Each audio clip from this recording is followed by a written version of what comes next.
Baiklah, sekarang kita lanjutkan ke penggolongan asam dan basa. Jadi senyawa asam dan basa itu sangat banyak sekali. Nah, untuk mempelajarinya kita perlu menggolongkannya terlebih dahulu. Nah, cara menggolongkan asam dan basa itu ada beberapa cara. Yang pertama, kita bisa menggolongkan asam dan basa berdasarkan ada atau tidaknya oksigen dalam senyawa tersebut. Nah, senyawa asam yang mengandung oksigen itu disebutnya asam oksi. Contohnya apa? Nah, kita familiar mungkin dengan asam nitrat, kemudian asam asetat, kemudian asam sulfat. Nah, ini adalah asam-asam yang disebut asam oksi. Asam yang mengandung oksigen dalam molekulnya. Nah, tapi ada juga asam yang tidak mengandung oksigen. Itu nanti akan disebut sebagai asam non-oksi. Contohnya apa? Contohnya biasanya asam-asam halida atau asam-asam yang ion sisa asamnya ion halogen. Tapi ada juga yang enggak sih ya.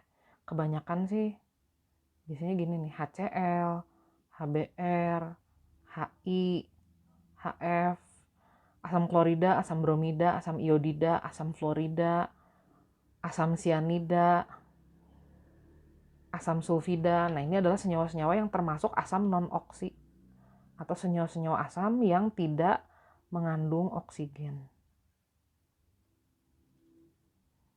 Nah, kalau basa udah pasti mengandung oksigen ya kan, syaratnya harus mengandung ion OH-. Jadi tidak ada basa oksi dan basa non-oksi. Nah, penggolongan yang kedua itu berdasarkan jumlah ion H+ atau ion OH- per molekul.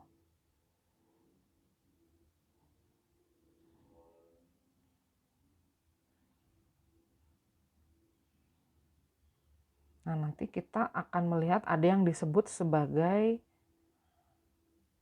asam monovalen. Mono itu artinya satu, monovalensi itu berarti ion H+ per molekulnya satu. Ini kadang disebut juga asam monoprotik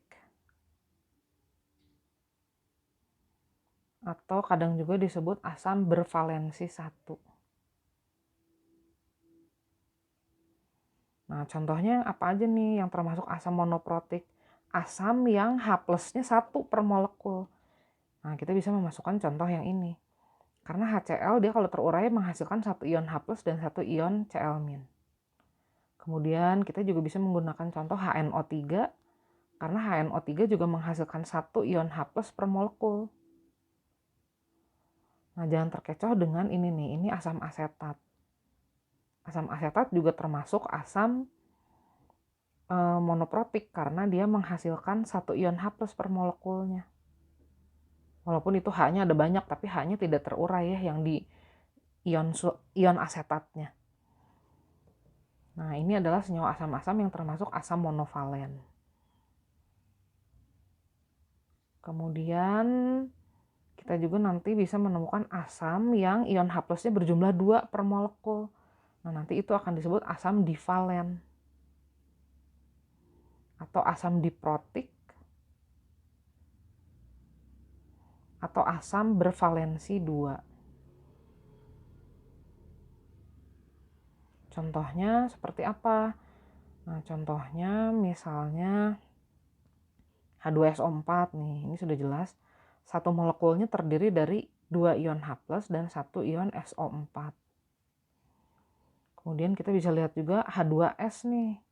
Ini juga ion H+-nya ada 2 per molekul. Kemudian apalagi ya, misalnya bisa juga ini nih H2CO3 asam karbonat. Ini juga ion H+-nya 2 per molekul. Nah, ini contoh asam diprotik atau divalen atau bervalensi 2. Nah, kalau ion H+ lebih dari 2 gimana? Nah, itu nanti akan kita sebut sebagai asam poliprotik atau asam bervalensi banyak.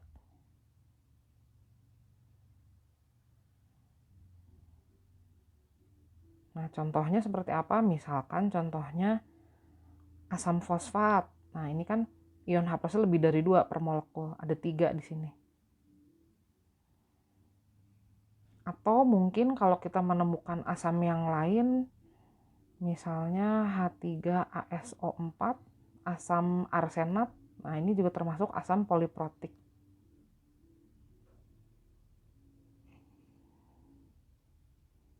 Nah, kadang ada juga sih senyawa asam tapi yang tidak terlalu kuat, nggak terlalu populer juga. H-nya lebih dari 3, nah itu juga kita golongkan sebagai asam poliprotik. Nah, saya nggak akan tulisin contohnya di sini supaya nggak membingungkan ya.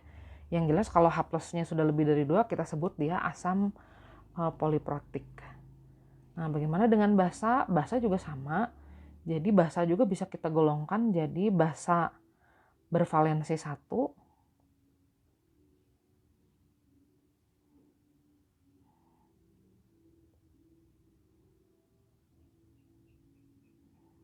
Kemudian ada juga basa bervalensi 2.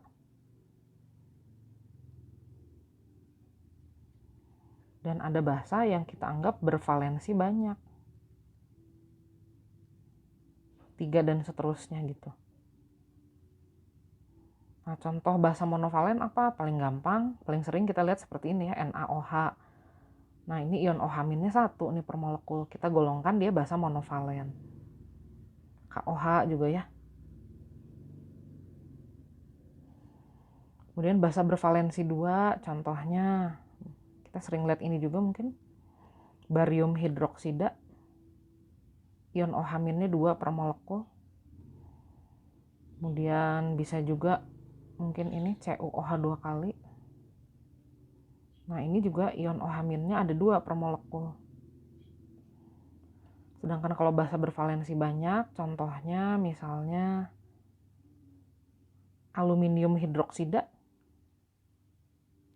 Nah, ini ion OH- lebih dari 2 per molekul.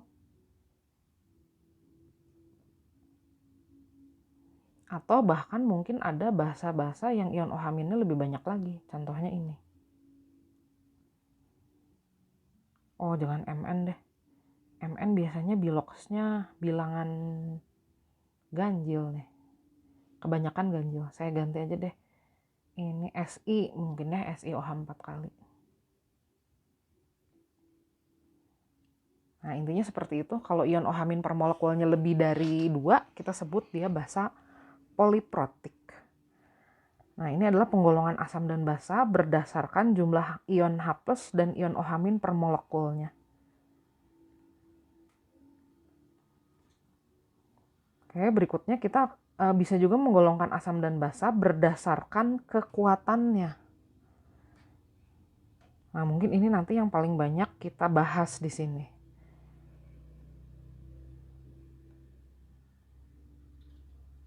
Nah, kekuatan asam dan basa itu ternyata tidak dilihat dari daya korosif atau kaustiknya, tapi dilihat dari derajat ionisasinya. Masih ingat derajat ionisasi?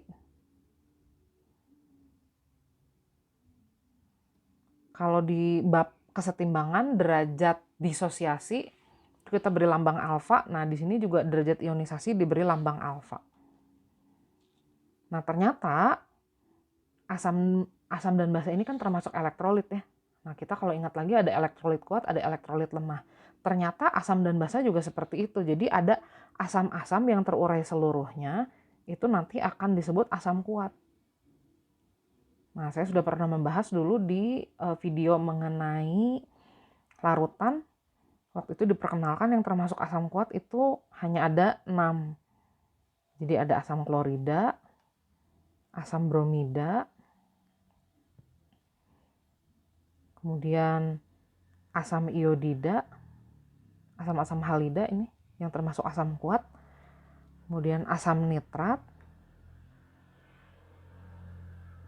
baru 4 ya. Nah, 2 laginya itu adalah asam perklorat dan asam sulfat. Nah, asam-asam ini termasuk asam kuat karena seluruhnya terurai menjadi ion-ionnya. Atau nilai alfanya, derajat ionisasinya itu adalah 100%. Jadi kalau kita larutkan HCl ke dalam air, udah nggak ada lagi tuh HCl-nya. Semuanya berubah jadi ion H+ dan ion Cl-. Sama, Br- juga begitu. Kalau dilarutkan di dalam air, seluruhnya dia terurai menjadi ion-ionnya, menjadi kation dan anionnya. Nah, inilah yang disebut asam kuat. Jadi beda ya, kekuatan dan kelemahannya itu tidak dilihat dari daya korosinya. Kalau daya korosi itu beda lagi, itu bukan kekuatan asam ya. Itu sifat korosifnya aja. Nah, di sini kekuatan asam itu tergantung dari proses ionisasinya. Kalau terionisasi seluruhnya, biasanya lambangnya gini nih, panahnya 1. Ini artinya tidak ada lagi senyawa ini yang tersisa kalau dilarutkan dalam air. Semuanya berubah menjadi ion-ionnya. Nah, sekarang kalau yang tidak terionisasi seluruhnya, itu jadinya gimana? Nah, itu akan kita golongkan sebagai asam lemah. Nah, asam lemah banyak sekali jumlahnya. Jadi, asam lemah itu tidak perlu dihafalkan ya. Pasti senyawa yang tidak termasuk asam kuat itu akan termasuk asam lemah. Nah, alfanya itu antara 0 sampai 100%. Lebih besar dari 0 dan lebih kecil dari 100%. Contohnya adalah asam fluorida. Nah, ini adalah asam lemah. Makanya reaksi penguraiannya itu mulai sekarang harus kita tuliskan sebagai suatu reaksi kesetimbangan. Masih ingat apa arti kesetimbangan? Ini artinya tidak seluruh reaktan berubah menjadi produk. Jadi tidak seluruh HF terurai jadi ion-ionnya. Makanya reaksi penguraiannya seperti ini. Kemudian contoh lainnya adalah asam asetat. Asam asetat juga ini asam lemah. Dia nggak ada di list asam kuat. Jadi pasti dia asam lemah. Kalau asam lemah, penguraiannya juga merupakan reaksi kesetimbangan. Jadi mulai sekarang kita harus menuliskan reaksi ionisasinya sebagai reaksi kesetimbangan. Kemudian asam sianida, ini juga asam lemah. Penguraiannya juga merupakan reaksi kesetimbangan. Ini artinya tidak seluruh HCN terurai menjadi H+ dan Cn-. Nah, bisa jadi ini penguraiannya sedikit sekali, bisa jadi. Itu berarti asamnya lemah sekali. Kemudian bagaimana kalau asam lemahnya bervalensi lebih dari 1? Nah, khusus untuk asam lemah yang valensinya lebih dari 1, ternyata reaksi ionisasinya itu harus dituliskan setahap demi setahap.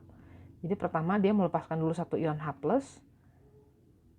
Nah, sisanya ion hidrogen sulfida seperti ini. Nah, kemudian baru ion hidrogen sulfidanya terionisasi lagi. Dia melepaskan 1 ion H+ lagi, dan sisanya adalah ion sulfida. Nah, kenapa sih harus ditulis 2 tahap? Ini untuk membuktikan bahwa begini, kalau kita punya reaksi yang pertama ini, kita lihat dulu, pasti kita akan punya nilai tetapan kesetimbangan yang pertamanya. Nah, kalau suatu reaksi merupakan suatu kesetimbangan, pasti nilai K-nya itu menentukan ketuntasan reaksi. Nah, kita tahu H2S itu tidak seluruhnya terurai menjadi H+ dan HS-. Anggap aja H+, kalau kita tadinya punya H2S jumlahnya M molar, nah ini pasti lebih sedikit atau lebih kecil dari M. Nah, ini bisa jadi sedikit banget. Nah, nilai tetapan kesetimbangannya K1. Nah, nanti jumlah yang sedikit banget ini terurai sedikit lagi. Jadi ini kan kebayang pasti H+ dari reaksi yang kedua akan jauh lebih sedikit. Nilai K2 itu akan jauh lebih kecil daripada K1. Jadi makanya tetapan kesetimbangan yang digunakan dalam perhitungan nanti hanya K yang ke-1 aja. Nah, nanti akan saya jelaskan di video mengenai contoh soal ya. Ini perkenalan aja. Dan ini menjelaskan kenapa asam lemah yang valensinya lebih dari 1 harus dituliskan bertahap ionisasinya.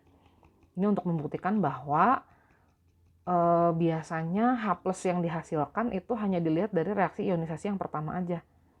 Yang keduanya udah dikit banget, biasanya sih diabaikan gitu. Jadi kita hanya melihat H+ dari reaksi ionisasi yang pertama saja. Oke. Nah, untuk basa juga sama, berdasarkan kekuatannya, basa itu juga bisa digolongkan jadi basa lemah dan basa kuat. Nah, yang disebut basa kuat itu adalah senyawa-senyawa basa yang terurai seluruhnya atau alfanya 100%. Nah, yang termasuk basa kuat apa saja? Hanya ada 5, yaitu NaOH, KOH,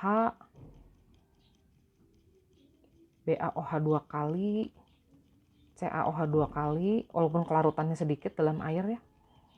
Kemudian SrOH 2 kali. Nah, ini adalah basa-basa yang terurai seluruhnya. Reaksi penguraiannya adalah reaksi stoikiometri biasa. Jadi bukan reaksi kesetimbangan. Jadi NaOH ini adalah basa kuat bervalensi 1 gitu. KOH adalah basa kuat bervalensi 1. BaOH 2 kali adalah basa kuat bervalensi 2. Nah, di sini reaksi ionisasinya dituliskan langsung karena memang jumlah ion OH- itu 2 kali lipat jumlah BaOH 2 kali. Nah, kalau basanya basa lemah, kita tidak boleh menuliskan seperti ini. Nanti akan saya kasih contoh ya. Nah, ini yang termasuk basa-basa kuat, hanya ini. Nah, bagaimana dengan basa lemah? Basa lemah lebih banyak dari ini. Makanya kita tidak perlu mengingat mana yang termasuk basa lemah. Karena basa lemah pasti yang bukan termasuk basa kuat. Nah, contohnya apa sih yang termasuk basa lemah? Contohnya, kita bisa mengambil contoh misalnya basa lemah CuOH 2 kali misalnya. Nah, penguraiannya ini harus setahap-setahap. CuOH dulu, ditambah OH-, kemudian nanti baru CuOH plusnya terurai sekali lagi. Nah, ion OH- yang akan menentukan, yang akan kita gunakan dalam perhitungan biasanya sih hanya yang pertama ya. Karena kita tahu nilai K1 itu jauh lebih besar dari K2. Tetapan kesetimbangan reaksi yang pertama lebih besar daripada yang kedua, jadi mungkin kita hanya akan melihat OH- dari reaksi yang pertama aja. Nah, basa lemah biasanya yang populer nggak begitu banyak ya, biasanya yang sering akan disebut itu adalah NH3. Nah, NH3 ini dia termasuk basa. Nah, kita sepintas tidak melihat ada ion OH- ya di sini.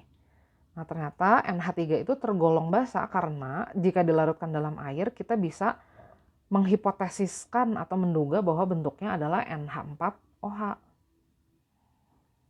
Nah, di buku-buku, kalau buku yang udah mulai modern, penulisan amonia itu tidak dituliskan lagi sebagai NH4OH atau tidak dituliskan sebagai amonium hidroksida. Karena NH4OH ini termasuk basa hipotesis, jadi nggak beneran ada. Cuman kadang penulisannya aja masih ada di beberapa buku lama yang masih seperti itu. Nah, perlu diketahui NH3 ini dia tergolong basa lemah, bervalensi 1. Karena kalau dilarutkan dalam air, kita menduga bentuknya adalah NH4OH. Nah, tapi penulisan NH4OH sendiri ini sudah tidak diizinkan lagi karena ini adalah basa hipotesis. Oke, nah itu penggolongan berdasarkan kekuatan asam dan basanya. Nah, nanti ada juga penggolongan berdasarkan asam dan basa hipotesis. Tadi saya udah sedikit menyebut, nanti kita akan melihat asam dan basa hipotesis. Maksudnya gimana? Ini adalah asam dan basa yang nggak beneran ada, jadi hanya diduga ada.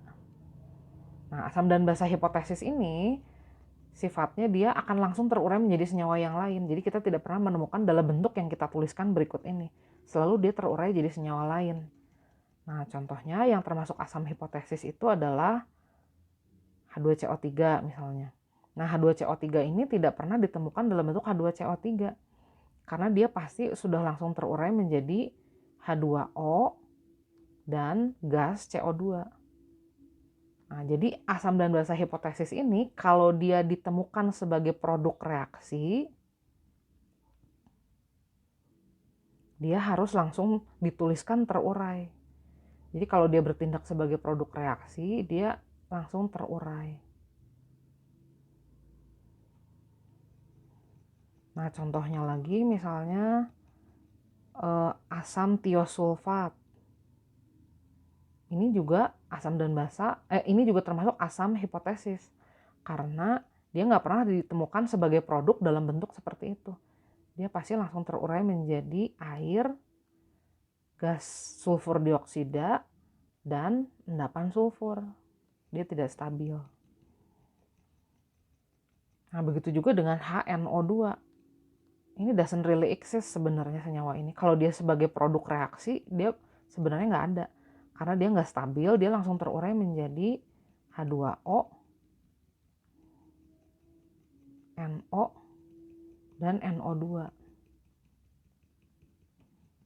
Nah, kalau kalian bingung, ini memang harusnya koefisiennya 2 di sini. Nah, masih ada beberapa sih senyawa yang termasuk asam dan basa hipotesis.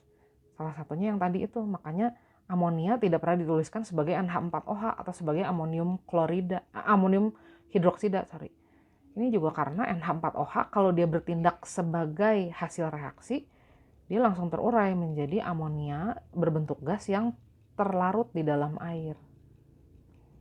Nah, jadi kenapa amonia itu digolongkan basa? Ya karena kalau dia dilarutkan dalam air, dia menghasilkan ion OH-. Dia memenuhi teori atau konsep Arrhenius. Nah, ini masih ada beberapa lagi yang termasuk asam dan basa hipotesis. Ada lagi H2SO3, asam sulfit. Nah, ini kalau ditemukan sebagai hasil reaksi atau produk, dia juga langsung terurai nih menjadi air dan gas sulfur dioksida. Oke ya, kita sudah selesai membahas mengenai penggolongan asam dan basa. Tadi kita sudah membahas penggolongannya itu bisa dilihat dari berdasarkan ada atau tidaknya oksigen. Ada asam oksi, asam non-oksi. Ada yang berdasarkan valensinya atau jumlah ion H+ dan OH- per molekul. Kemudian ada yang berdasarkan kekuatannya, ini yang paling penting sih ya. Berdasarkan derajat ionisasinya atau alfanya. Nah, kita cukup perlu mengingat apa saja yang termasuk asam kuat, yang terurai seluruhnya, dan yang termasuk basa kuat. Karena selebihnya itu akan disebut asam lemah dan basa lemah. Nah, penguraian asam lemah dan basa lemah yang valensinya lebih dari 1 itu harus dituliskan setahap demi setahap. Untuk membuktikan bahwa ionisasi yang signifikan itu hanya ionisasi yang pertama. Ionisasi yang kedua dan seterusnya itu tidak signifikan. Jadi bisa kita abaikan karena nilai tetapan kesetimbangannya sangat kecil. Nah, kemudian ada juga asam dan basa yang termasuk asam dan basa hipotesis atau asam dan basa dugaan. Jadi hanya diduga ada. Nah, dalam kenyataannya kalau dia ditemukan sebagai produk reaksi, dia harus langsung diuraikan atau dia langsung terurai menjadi senyawa-senyawa yang ada di sini nih. Tadi sudah dibahas. Oke, demikian penggolongan asam dan basa.